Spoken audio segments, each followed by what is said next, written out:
Bible గ్రంథంలో తమ గూర్చి తాము సాక్ష్యం ఇచ్చుకున్నవారు చాలామంది కనబడతారు. అవునా? తమ గూర్చి తాము సాక్ష్యం ఇచ్చుకున్నవారు. ఉదాహరణకు యేసు ప్రభువారు, నాలో పాపం ఉన్నదని మీలో ఎవడు స్థాపించగలడు అంటే ఆయన చెప్పిన విషయం ఏంటంటే నాలో పాపం లేదు. ఆయన గురించి ఆయన ఇచ్చుకున్న సాక్ష్యం అది. అలా సమూయేలు గారిని తీసుకుంటే, నేను మీలో ఎవని యొద్దనైనా లంచం పుచ్చుకున్నానా, ఒక ఎద్దునైనా తీసుకున్నానా, న్యాయాన్ని త్రిప్పివేయడానికి మీ దగ్గర ఎవరి దగ్గరైనా నేను లంచం పుచ్చుకున్నానా అంటే నేను పుచ్చుకోలేదు అని తన గూర్చి తాను సాక్ష్యం ఇచ్చుకున్న వ్యక్తి సమూయేలు గారు. తరతరముల వారు నన్ను ధన్యురాలందరూ అని చెప్పినావిడ మరియమ్మ గారు. ఇలా తమ గూర్చి తాము సాక్ష్యం ఇచ్చుకున్నవారు బైబిల్ గ్రంథంలో చాలామంది కనబడతారు. అయితే ఇదే బైబిల్ గ్రంథంలో తన గూర్చి తాను సాక్ష్యం ఇచ్చుకుంటూ ఒకవేళ నేను ఇస్తున్న సాక్ష్యం నిజం కాకపోతే నన్ను చంపేయి అని చెప్పిన వ్యక్తి ఒకరు ఉన్నారు. వీరందరూ ఒక సమూయేలు గారిని తీసుకోవచ్చు, ఒక యేసుప్రభు వారిని మీరు తీసుకోవచ్చు, లేదా మరియమ్మ గారిని తీసుకోవచ్చు. వీరందరూ మనుషులతో చెప్తున్నారు. ఏమని? నేను ఇది అని, నాలో పాపం లేదని మనుషులతో చెప్పాడు యేసుప్రభు వారు. నేను ఎవని యొద్ద లంచం పుచ్చుకోలేదు అని మనుషులతోనే చెప్పాడు సమూయేలు గారు. నన్ను అనేక మంది ధన్యురాలు అంటారు అని ఎలిజబెత్ గారితో చెప్పారు. ఎవరు? మరియమ్మ గారు. కానీ బైబిల్ గ్రంథంలో దేవునితోనే మాట్లాడుతూ ఆయన గూర్చి ఆయన సాక్ష్యం ఇచ్చుకుంటూ నేను ఇస్తున్న సాక్ష్యం తప్పైతే నన్ను చంపేయమన్నాడు ఒక వ్యక్తి. కీర్తన గ్రంథము 7వ కీర్తన 3వ చరణం నుండి చదువుదాం. కీర్తన గ్రంథము 7వ కీర్తన 3వ చరణం నుండి. యెహోవా నా దేవా, నేను ఈ కార్యము చేసిన ఎడల, నా చేత పాపము జరిగిన ఎడల, నాతో సమాధానముగా నుండిన వానికి నేను కీడు చేసిన ఎడల అంటూ శత్రువు నన్ను తరిమి పట్టుకొన నిమ్ము. ఒక వ్యక్తి తన గూర్చి తాను ఇచ్చుకుంటున్న సాక్ష్యం ఏంటయా అంటే, నా దేవా, నేను ఈ కార్యం ఒకవేళ చేసి ఉంటే, నేను ఒకవేళ నా చేత ఈ పాపపు కార్యాన్ని నేను ఒకవేళ చేసి ఉండుంటే, నేను ఒకవేళ కీడైన కార్యమును చేసి ఉంటే నా శత్రువుల చేతికి నన్ను అప్పగించేయి. అంటే శత్రువులు ఎందుకుంటారు? మనం నాశనం చేయడానికేగా. అంటే నాశనానికి నన్ను అప్పగించేయి అంటే ఇండైరెక్ట్గా నేను చెప్తుంది ఏంటంటే నన్ను చంపేయి.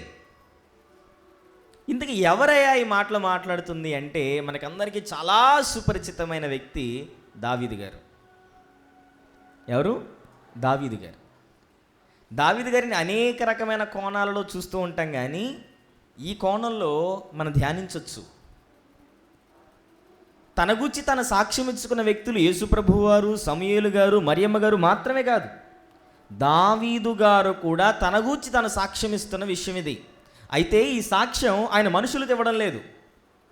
ఏది నిరూపించడం నాలో పాపం ఉందని ఆయన మనుషులతో అనడం లేదు. ఆయన నేను ఒకవేళ ఈ తప్పు చేసి ఉంటే, నేను ఈ తప్పు చేయలేదు, ఒకవేళ చేసి ఉంటే నన్ను చంపేయి అని అంటున్నాడు ఆయన. ఇంత మాటని దావీదు గారు అనడానికి గల కారణం ఏంటి? అనాల్సిన అవసరం ఏంటి దావీదు గారికి? దేవునికి ఇష్టానుసారమైన మనుషుడు కాదా దావీదు గారు? కాదా? దేవుడు ఎన్నుకొని నా చిత్తానుసారమైన క్రియలు చేసేవాడు అని నిలబెట్టిన వ్యక్తి కాదా దావీదు గారు?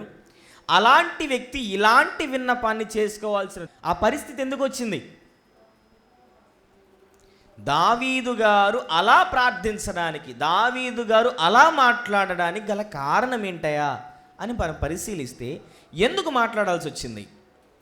ఈ కీర్తనలో ఆయన ఎందుకు ఇలా మాట్లాడాల్సి వచ్చింది అనేది మనకు అర్థం కావాలి అంటే ఈ 7వ అధ్యాయం పైన రాయబడిన విషయాన్ని మనం చదవాలి. ఏం రాయబడిందయ్యా అంటే, బెన్యామీను వంశస్థుడైన కూషు చెప్పిన మాటల విషయమై దావీదు యెహోవాను గూర్చి పాడినది. ఎవరిని బట్టి దావీదు గారు ఇలా మాట్లాడాల్సి వచ్చిందంట? ఎందును బట్టి మాట్లాడవలసి వచ్చిందంట? కూషు అనబడే ఒక వ్యక్తి దావీదు గారి విషయమై మాట్లాడిన మాటలను బట్టి దేవునితో ఈ విషయాన్ని మాట్లాడాల్సి వచ్చిందంట. ఇంతకు అసలు ఈ కూషు అనబడే వ్యక్తి ఎవరు? ఎవరు కూషు అనబడిన వ్యక్తి ఎవరు? మామూలుగా అయితే కూషు అనే పేరు నిమ్రోద్ గారి తండ్రి పేరు. ఇంతకి ఈ కూషు గారు ఎవరు అనేది మనం ఆలోచిస్తే 66 పుస్తకాల్లో ఎక్కడా కనబడాడు ఆయన, కేవలం ఈ ఒక్క సందర్భంలో తప్ప. దావీదు గారి చరిత్ర రాజుల గ్రంథంలో రాయబడ్డాయి, సమూయేలు గ్రంథంలో రాయబడింది, కొన్ని చోట్ల దినవృత్తాంతముల గ్రంథంలో రాయబడింది. ఈ గ్రంథాలలో ఎక్కడా కూడా ఈ కూషు అనబడే వ్యక్తిని గురించి ప్రస్తావించబడలేదు. ఈ వ్యక్తి యొక్క సమాచారం కేవలం కీర్తనాకారుడైన దావీదు గారు తన చేతితో రాసిన కీర్తనలో మాత్రమే, ఈ 7వ కీర్తనలో మాత్రమే రాయబడింది, ఇంకెక్కడా రాయబడలేదు. కానీ రాయబడిన ఈ ఒక కీర్తనను బట్టి మాత్రం మనం ఒక విషయాన్ని చెప్పొచ్చు. ఏంటయ్యా అంటే, దావీదు గారు చేయని తప్పును చేశాడని మాటను పుట్టించాడు. ఎవరు? కూషు గారు. రాజుల గ్రంథాల్లో ఎక్కడ కనబడీన, సమూయేలు గ్రంథాలలో ఎక్కడ కనబడిన, మేబీ ఒకవేళ రాజుల వృత్తాంతాల గ్రంథాలు దొరికిండుంటే ఉండుండొచ్చేమో, చెప్పలేము. ఆ వృత్తాంత గ్రంథాలు మనకు దొరకలేదు కాబట్టి ఆ సమాచారం మనకి ఇవ్వబడలేదు. ఈ 66 పుస్తకాలలో కీర్తన గ్రంథంలోని ఈ 7వ కీర్తనలో తప్ప ఎక్కడా కూషు గారిని గురించి, ఈ కూషు గారిని గురించి ప్రస్తావించబడలేదు. ఆయన గూర్చిన కొన్ని విషయాలు మాత్రమే రాయబడ్డాయి. ఏంటయ్యా అంటే, బెన్యామీను వంశస్థుడైన కూషు. ఈయన ఏ గోత్రానికి చెందినవాడో, ఆయన పేరేమిటో తప్ప ఈయన తండ్రెవరు, తల్లెవరు, పిల్లలెవరు, భార్యలెవరు, లేదా ఏ ప్రాంతానికి చెందినవాడు అనేవేవి వ్రాయబడలేదు. కానీ ఆయన గోత్రం మాత్రం రాయబడింది. ఏ గోత్రానికి చెందినవాడమ్మా? బెన్యామీను గోత్రీకుడు. బెన్యామీను గోత్రీకుడైన కూషు గారు దావీదు గారిని గూర్చి అబద్ధాన్ని పుట్టించాడు. ఏం పుట్టించాడు? అబద్ధాన్ని పుట్టించాడు. ఏం పుట్టించాడు అంటే, నా విషయమై కూషు ఇలాంటి నెపాన్ని నాపై ఇలాంటి నెపాన్ని మోపాడు అని దావీదు గారు చెప్పలా. కానీ మోపిన నెపమునకు సమాధానముగా దేవునితో మాట్లాడాడు ఆయన. అంటే ఒక నెపాన్ని, ఒక అబద్ధాన్ని దావీదు గారి పైన నెడితే, అది అబద్ధం కాదు, ఒకవేళ నేను చేస్తే నాకు శిక్ష విధించు అని ధైర్యంగా చెప్పాడు దావీదు గారు. ఏంటది అంటే అదే కనబడుద్ది మనకి. ఇప్పుడు 7వ చరణంలోని మొదటి మాటని చూద్దాం. యెహోవా నా దేవా, నేను నీ శరణు జొచ్చి ఉన్నాను. దేవునితో దావీదు గారు మాట్లాడుతున్న విషయం ఏంటి అంటే, నేను నిన్ను ఆశ్రయించాను ప్రభువా. ఎందుకు అంటే, నన్ను తరుమువారి చేతిలో నుండి నన్ను తప్పించు. నన్ను తరుముతున్నవారు కొంతమంది ఉన్నారు, దయచేసి నన్ను తప్పించు. నన్ను తరుమువారి చేతిలో నుండి నన్ను తప్పించు. ఎందుకు తప్పించాలి?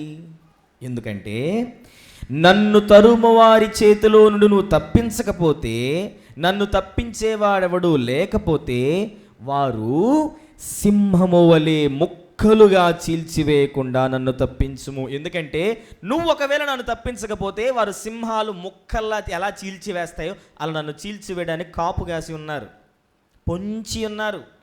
నువ్వు నన్ను దర్శించకపోతే, నువ్వు నన్ను కాపాడకపోతే నన్ను ఏం చేస్తారు వాళ్ళు?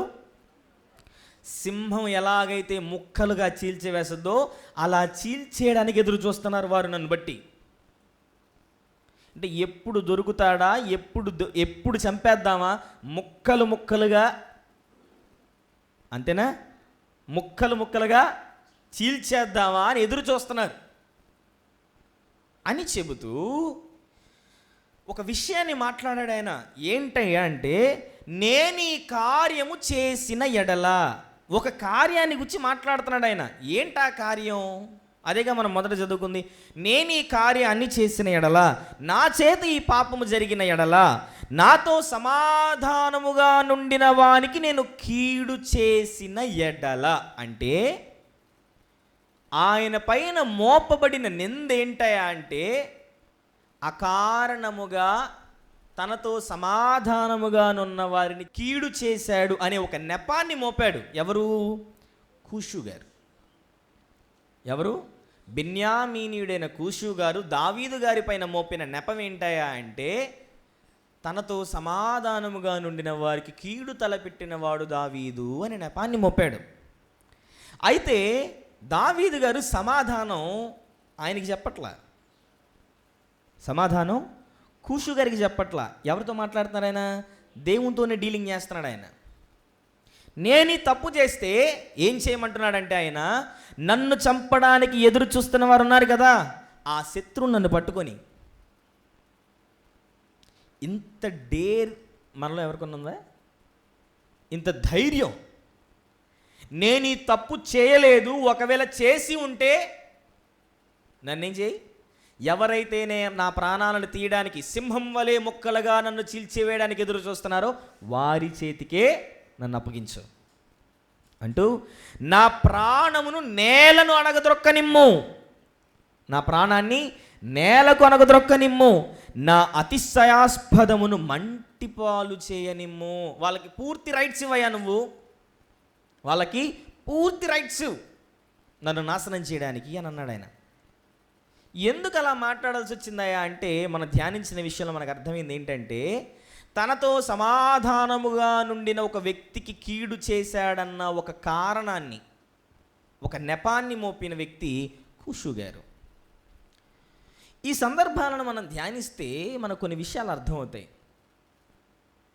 కూషు గారి మనస్తత్వాన్ని చెప్పాడు దావీదు గారు. కూషు గారు ఎలాంటి వాడో చెప్పాడు దావీదు గారు. దావీదు గారు ఎలాంటి వాడో రుజువుపరుచుకోవడానికి దేవుని ముందే చెప్పి పెట్టిన విషయం ఏంటంటే, నన్ను చంపేయి, నేను ఒకవేళ పని చేశానని నీకు రుజువైతే. కూషు గారు బెన్యామీనీయుడు. కూషు గారు బెన్యామీనీయుడు. చరిత్రకారుల అభిప్రాయాన్ని బట్టి ఈ కూషు గారు సౌలు గారు దావీదు గారు జీవించిన కాలంలో, సౌలు గారిని బట్టి దావీదు గారు పారిపోయిన కాలంలో, ఆ మధ్య కాలంలో సౌలు గారి అనుచరుడిగా జీవించిన వ్యక్తి అయి ఉండుండొచ్చు అని చెప్తూ ఉంటారు. ఎందుకు అన్నారయ్యా అంటే, ఆ మాట ఆ 5వ చరణంలోని ఆఖరి మాట దావీదు గారు మాట్లాడుతున్న విషయం, నిర్నిమిత్తముగా నన్ను బాధించిన వారిని నేను సంరక్షించి తిని కదా. ఆయన మాట్లాడుతున్న మాట ఏంటంటే, నాతో సమాధానంగా నుండిన వానికి నేను కీడు తలపెట్టానని నాపైన నెపాన్ని మోపారు కదా, నన్ను నిర్నిమిత్తముగా చంపడానికి ప్రయత్నించిన వ్యక్తినే నేను సంరక్షించా. అలాంటిది నేను ఎందుకు కీడు తలపెడతా? ఈ సన్నివేశాన్ని చదివినప్పుడు, లేక ఈ సందర్భాన్ని చదివినప్పుడు, సౌలు గారికి దావీదు గారికి మధ్యన జరిగిన ఘర్షణలో జరిగిన కొన్ని సంఘటనలు మనకు జ్ఞాపకం వస్తాయి. నిర్నిమిత్తముగా దావీదు గారిని చంపడానికి ప్రయత్నించిన వ్యక్తి ఎవరండి? సౌలు గారు కాదా? దావీదు గారు తన ఫస్ట్ హాఫ్ అంతా అరణ్య బాటను పట్టడం గల కారణం ఎవరు? సౌలు గారు కాదా? సౌలు గారేగా. సౌలు గారు ఒక కారణాన్ని బట్టి చంపాలనుకున్నాడా? ఒక వ్యాలిడ్ రీజన్ ఏదన్నా ఉందా? ఏమీ లేదు. తనకు దక్కాల్సినది, తన తర్వాత తరాలకు దక్కాల్సినది ఒకవేళ తర్వాత తరానికి అది దక్కకుండా దావీదుకి వెళ్ళిపోతుందేమో అన్న భయంతో దావీదు గారిని చంపడానికి ప్రయత్నించాడు. ఎంత దారుణంగా ప్రయత్నించాడంటే సౌలు గారు, మనకు తెలుసు కొంతకాలం వరకు దావీదు గారికి అది అర్థం కాల. కొంతకాలం దావీదు గారికి అది అర్థం కాల. కూతుర్నిచ్చి మరీ చంపేయాలనుకున్నాడు ఆయన. దీనికంటే దౌర్భాగ్యపు స్థితి ఏదైనా ఉంటుందా? కూతుర్నిచ్చి మరి, మీకాల గారి కూతురు కదా సౌలు గారికి, ఆవిడ్నిచ్చి మరీ చంపేయాలనుకున్నాడు దావీదు గారిని. అలా ఎవరన్నా అనుకుంటారా? అలాంటి వ్యక్తి ఎవరు? సౌలు గారు.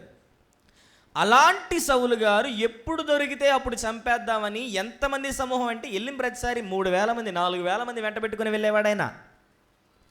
అలా వెంట పెట్టుకుని వెళ్ళే వ్యక్తి నిర్నిమిత్తముగా దావీదు గారిని చంపడానికి ప్రయత్నించిన వ్యక్తిని సహితం సంరక్షించాడు. ఎవరు? దావీదు గారు. మనకందరికీ తెలిసిన సందర్భం ఏంటయ్యా అంటే, మనకి సమూయేలు గ్రంథంలో కనబడుతుంది ఈ విషయాలు. సమూయేలు మొదటి గ్రంథము 24వ అధ్యాయంలో మనకు తెలిసిన చాలా సుపరిచితమైన సందర్భం ఇది. దావీదు గారు ఏన్గెది అనే ఒక అరణ్యంలో ఉన్నాడన్న విషయం తెలిసింది ఆయనకి. దావీదు గారు ఏన్గెది అనే ఒక అరణ్యంలో దాక్కున్నారన్న విషయం సౌలు గారికి తెలిసింది. సౌలు గారు ఎంతమందిని వెంట పెట్టుకుని వెళ్ళాడు అంటే, 24వ అధ్యాయం 2వ వచనం, అప్పుడు సౌలు ఇశ్రాయేలీయులందరిలో నుండి 3,000 మందిని ఏర్పరచుకొని, ఒక్క మనిషిని చంపడానికి 3,000 మంది. అందరినీ వెంట పెట్టుకొని ఏన్గేది అనే ఒక అరణ్యానికి వెళ్ళాడు. ఎవరు? సౌలు గారు. 3000 మంది వచ్చారు కదా, ఈ 3000 మందిని తలో దిక్కుకు పంపాడు ఆయన. 3000 మందిని తలో దిక్కుకు పంపాడు. పంపి కాస్త విశ్రాంతి తీసుకుందామని ఓ గుహ కనబడితే ఆ గుహలోనికి వెళ్ళాడు. అయితే ఈ సౌలు గారికి తెలియని విషయం ఏంటంటే, మన దావీదు గారు ఆ గుహలోనే ఉన్నారు. దావీదు గారు ఆ గుహలోనే ఉన్నారు. గుహ లోపల దావీదు గారు అతని అనుచరులు ఉంటే, గుహ బయట అంటే ఎంట్రన్స్లో ద్వారం దగ్గర సౌలు గారు విశ్రాంతి తీసుకుంటున్నారు. అప్పుడు దావీదు గారితో పాటు ఉన్న జనులు మాట్లాడుతున్న మాట ఏంటయ్యా అంటే 4వ వచనం. దావీదు జనులు ఆయనతో ఎలా అంటున్నారు, అదిగో నీ దృష్టికి ఏది మంచిదో అది నీవతనికి చేయునట్లు నీ శత్రుని నీ చేతికి అప్పగింతునని యెహోవా నీతో చెప్పిన దినము వచ్చేసింది. శత్రుని దేవుడు అప్పగించడం అంటే ఏంటి? నువ్వు చంపడానికి నీ శత్రుని దేవుడు నీకు అప్పగిస్తున్నాడు. అదేదో కాదు, అది ఈరోజే, కాబట్టి చంపేయి అనేక చెప్పడం. వాళ్ళు చంపడానికి నీకు అవకాశం దొరికిందాయా, వెళ్ళి చంపు అని చెప్పారు ఆయన్ని. ఇప్పుడు దావీదు గారు కత్తి పట్టుకొని నిదానంగా లేచి వెళ్ళాడు. వెళ్ళి చూస్తుంటే దావీదు గారు ఏదో కోస్తున్నారు. కోస్తంటే శబ్దాలు మాత్రం వినబడట్లేదు. మనిషిని చెప్పేటప్పుడు అరుపులు వస్తాయిగా. వీళ్ళు ఎందుకు పంపారు? చంపమనేగా. వెళ్ళింది అందుకేగా దావీదు గారు వీళ్ళకి ఏం చెప్పకుండా. కానీ వెళ్ళిన తర్వాత అరుపులు వినబడట్లా. వెళ్ళిన దావీదు గారు తిరిగి వచ్చేసారు. వెళ్ళిన దావీదు గారు తిరిగి వచ్చేసారు. సౌలు గారు కనబడుతున్నారు. వెళ్ళిన దావీదు గారు తిరిగి వచ్చారు. సౌలు గారు ఇంకా బ్రతికే ఉన్నారు. అప్పుడు దావీదు గారు వారితో అంటున్న మాట ఏంటయ్యా అంటే, ఆయన ఏం చేశాడు ఇంతకీ అంటే, మనకు 5వ వచనంలో కనబడుతుంది. సౌలు పై వస్త్రమును, మనకి 4వ వచనంలోని ఆఖరి మాట, సౌలునకు తెలియకుండా అతని పై వస్త్రపు చెంగును కోసెను, సౌలు పై వస్త్రమును తాను కోసెనని దావీదు మనస్సు నొచ్చి. ఎంత మంచి మనసు కదా దావీదు గారిది. పీకను కోసినందుకు బాధపడలేదు ఆయన. పీకను కోసేశాడు కాబట్టి తన యజమానిని చంపేశాను అందుకే బాధపడ్డాడు అన్న ఒక అందం. ఆయన పై వస్త్రపు చెంగును కోసినందుకు బాధపడ్డాడట. ఆ వస్త్రపు చెంగును కూడా ఎందుకు కోసాడు తెలుసా ఆయన? ఎందుకు కోసాడంటే, ఆయన తిరిగి వచ్చిన తర్వాత ప్రజలకు చెప్పిన విషయం ఏంటి తెలుసా? యెహోవా చేత అభిషేకము నొందిన వాడిని నేను చంపను. యెహోవా చేత అభిషేకం నొందిన వాడిని నేను చంపను అని సౌలు గారు కాస్త దూరం వెళ్ళిన తర్వాత కోసిన వస్త్రపు చెంగును చూపించి, సౌలా నా యజమానుడా, నాకు నీ పట్ల ఎటువంటి ద్వేషం లేదు, నేను ఈ విషయంలో ఏ తప్పు చేయలేదు, కానీ నువ్వే నిర్నిమిత్తముగా నిష్కారణముగా నన్ను చంపాలని ప్రయత్నిస్తున్నావు. నువ్వే ప్రయత్నిస్తున్నావు. అయితే నీకును నాకును మధ్య యెహోవా న్యాయము తీర్చును అని 12వ వచనంలో చెప్తాడు ఆయన. యెహోవా నీకును నాకును మధ్య యెహోవా న్యాయము తీర్చును, యెహోవా నా విషయమై. ఆ రోజు చంపడానికి అవకాశం దొరికినా చంపలేదుగా ఆయన. చంపాడా? చంపలేదుగా. ఇది మొదటిసారి. రెండోసారి కూడా దొరికాడు ఆయన. ఆ తర్వాత అధ్యాయంలో కనబడుతుంది మనకి. 25వ అధ్యాయంలో కూడా కనబడుతుంది మనకి. 25వ అధ్యాయంలోని 26వ అధ్యాయంలోని 8వ వచనంలో కనబడుతుంది. దావీదు గారు మొదటిసారి సౌలు గారిని విడిచిపెట్టేస్తాడు. రెండోసారి మరలా చంపడానికి ప్రయత్నించి రాత్రి వేళ శాలలో పడుకున్నప్పుడు సౌలు గారు అతని అనుచరులంతా దావీదు గారు అబీషై అనబడే ఒక వ్యక్తిని వెంట పెట్టుకుని వెళ్తాడు. దావీదు గారు అబీషై అనబడే ఒక వ్యక్తిని వెంట పెట్టుకుని వెళితే అబీషై గారు భలే మాట్లాడతాడు. అప్పుడు మనలోని ఆవేశం అంతా ఆయనలోనే కనబడద్ది. ఆయన ఏమన్నాడు తెలుసా? అబీషై గారు 8వ వచనం, 26వ అధ్యాయం 8వ వచనం, మొదటి సమయంలో. అప్పుడు అబీషై దావీదుతో ఇలా అంటున్నాడు, దేవుడు ఈ దినమున శత్రువుని నీ చేతికి అప్పగించెను. ఏ మాట ఏన్గెది అరణ్యంలో ఉన్న గుహలో తనతో పాటు ఉన్న అనుచరులు అన్నారు, అదే మాట అంటున్నాడు. చూడండి అబీషై గారు, నీ శత్రువుని నీ చేతికి దేవుడు అప్పగించాడు, కాబట్టి నీ చిత్తమైతే ఆ ఈటతో ఒక్క పోటు, అదని రాయబడింది అక్కడ, ఒక్క పోటు పొడిచి నేను అతని భూమికి నాటివేతును.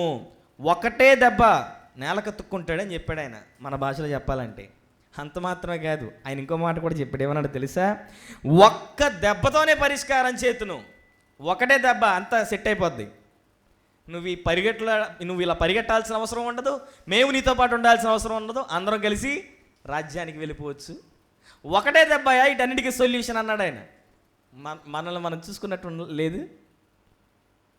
అప్పుడు దావీదు గారు ఏమన్నారంటే, దావీదు, నీవు అతన్ని చంపకూడదు,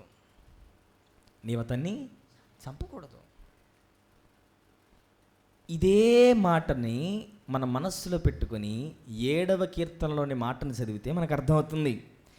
7వ కీర్తనలో 5వ చరణంలోని ఆఖరి మాట, నిర్నిమిత్తముగా నన్ను బాధించిన వారిని నేను సంరక్షించి తిని కదా.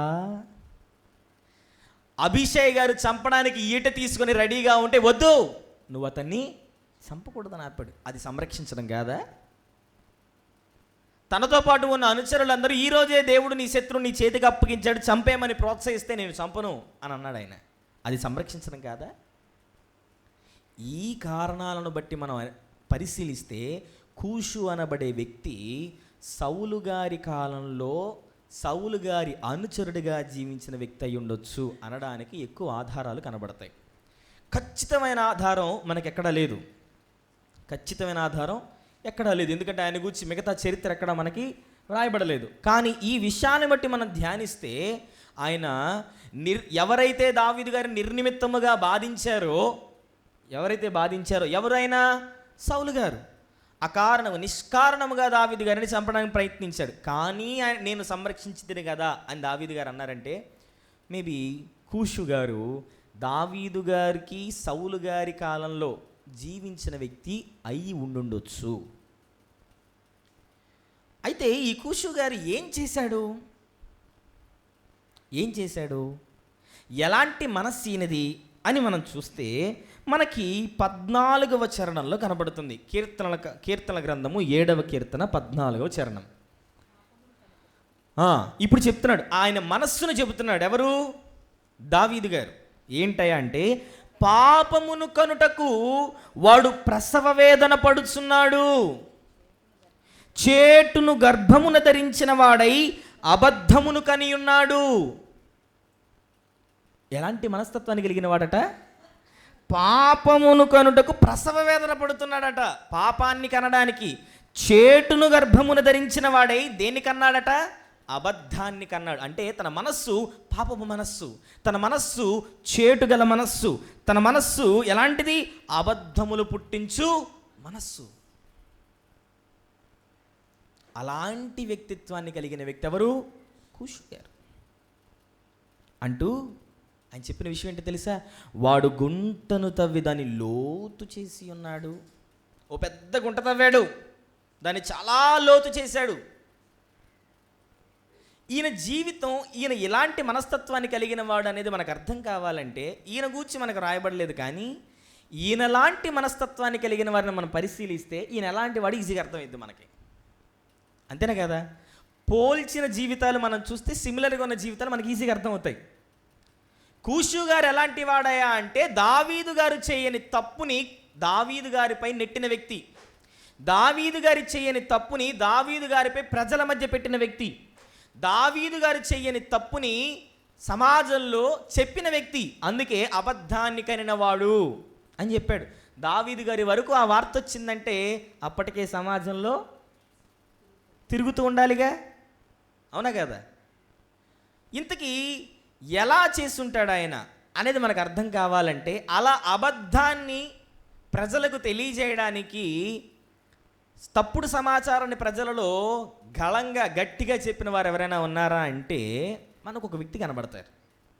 ఎవరయ్యా ఆయన అంటే, సమూయేలు 2వ గ్రంథము 20వ అధ్యాయం. సమూయేలు 2వ గ్రంథము 20వ అధ్యాయంలో మనకు ఒక వ్యక్తి కనబడతారండి.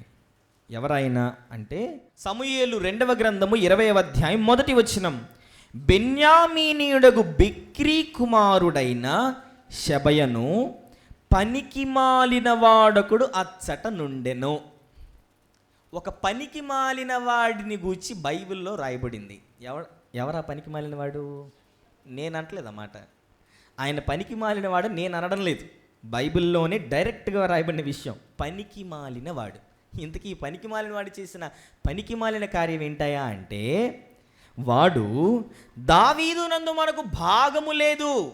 ఎప్పుడు జరుగుతుంది అసలు ఈ సందర్భం అంటే, దావీదు గారు అబ్షాలోము గారి చేత తరంబడి వెళ్ళిపోయాడు కదా, తన కుమారుడైన అబ్షాలోము చేత తరంబడి పారిపోయాడు కదా. అబ్షాలోము గారు మరణించాడు. మరణించిన తరువాత ఇశ్రాయేలు సర్వసమాజము వారు దావీదు గారిని ఆహ్వానించడానికి బయలుదేరారు. ఆయన ఎదుర్కొన్నారు. అప్పుడు దావీదు గారిని ప్రజలు ఎదుర్కొంటున్నప్పుడు ఈ షెబ గారు ఒక పని చేశాడు. ఏంటయా అంటే, ఇలా మాట్లాడుతున్నాడు ఇశ్రాయేలు సర్వసమాజంతో, దావీదులో మనకు భాగము లేదు, యెషై కుమారుని యందు మనకు స్వాస్థ్యము ఎంత మాత్రమునూ లేదు. ఇశ్రాయేలు వారలారా, మీరందరూ మీ గుడారములకు పొండని బాకా ఊది ప్రకటన చేయగా. ఎలా ప్రకటిస్తున్నాడు ఆయన? ఓ బాకా పెట్టుకొని ఆ బాకాతో ఆ ఊది ప్రకటిస్తున్నాడు. ఇలా, దావీదులో మనకు భాగం లేదు, యెషై కుమారుడైన దావీదులో మనకు స్వాస్థ్యము లేదు. అలాంటి వ్యక్తి ఇప్పుడు మనకు రాజెందుకు? అదే కదా మన ఉద్దేశం. ప్రజలను దావీదు గారికి వ్యతిరేకంగా మరలుచుతున్న వ్యక్తి ఎవరు? షెబ గారు. అయితే ఇందులో కొసమెరుపు కలిగిన విషయం చెప్పనా? కొసమెరుపు అంటే చెప్పనా? ఇలా మాట్లాడిన ఈ షెబ గారు కూడా బెన్యామీనీయుడే.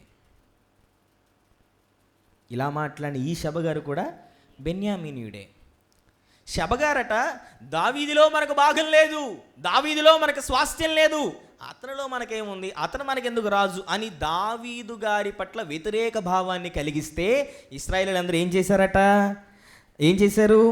అందరూ దావీదును విడిచి బిక్రీ కుమారుడైన షెబను వెంబడించిరి.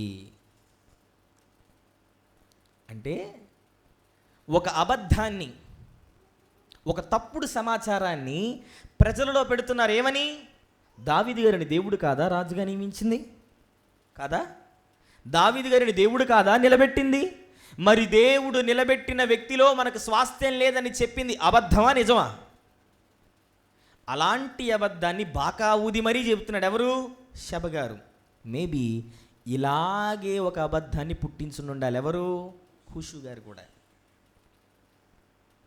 దావీదు తనతో సమాధానముగా ఉన్న వ్యక్తిని కీడు కల్పించాడు. తనతో సమాధానముగా ఉండాలనుకున్న వ్యక్తికి కీడు కల్పించిన వ్యక్తి దావీదు అని కూషు గారు కూడా బాకా ఊది మరీ చెప్పుండొచ్చు. ప్రజలను దావీదు గారికి వ్యతిరేకంగా మరల్చడానికి ప్రయత్నించి ఉండుండొచ్చు.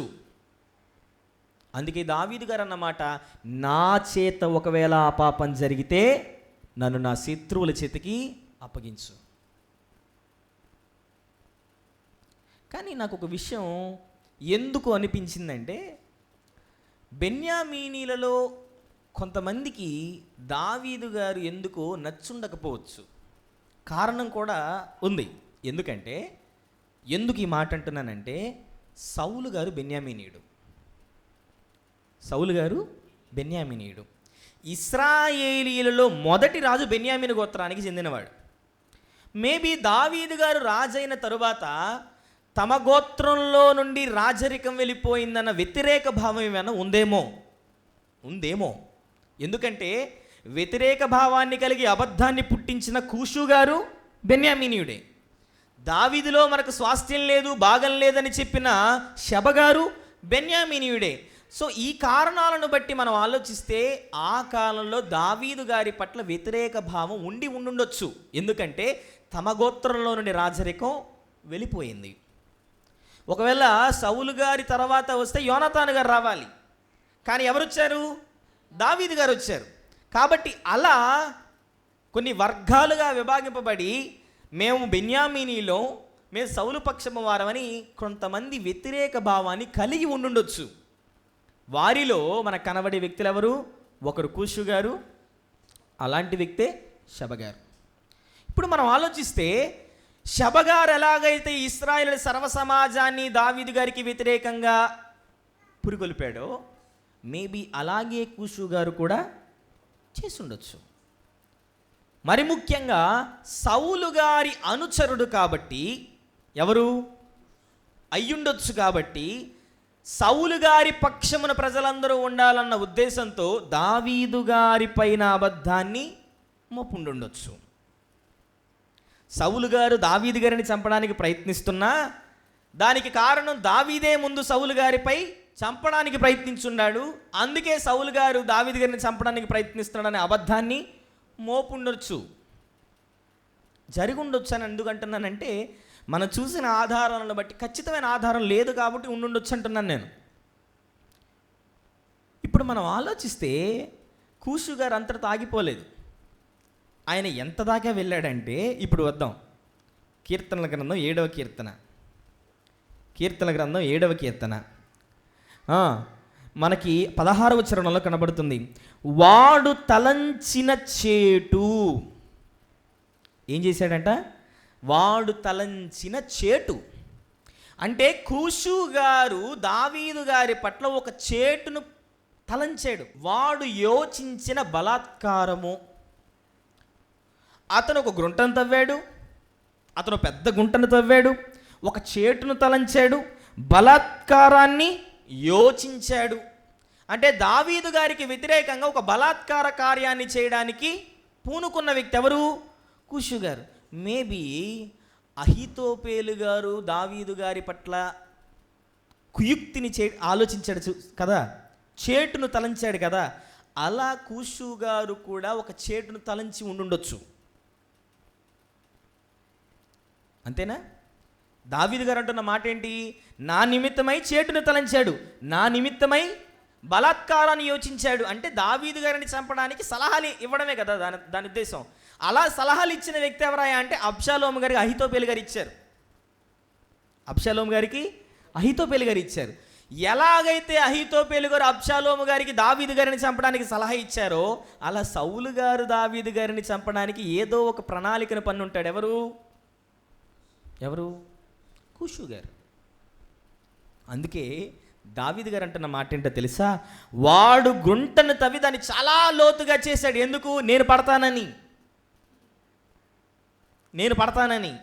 కానీ తాను త్రవ్విన గుంటలో తానే పడతాడు అంటూ ఇంకా ఏం చెప్పాడు తెలుసా ఆయన?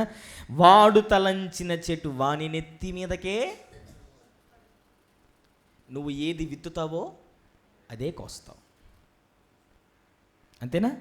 అక్కడ వాయబడిన మాట అదేనా?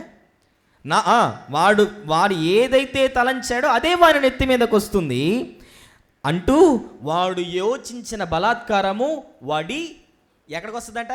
నడి నెత్తి మీదనే పడును. ఖచ్చితంగా పడిద్ది. నన్ను పడవేయాలని బలాత్కారపు ఆలోచించాడు, కానీ అతని నెత్తి మీదే అది పడిద్ది. ఎందుకు ఇంత ధైర్యంగా చెప్పగలిగాడు తెలుసా ఆయన దావీదు గారు? ఏ తప్పు చేయలేదు కాబట్టి.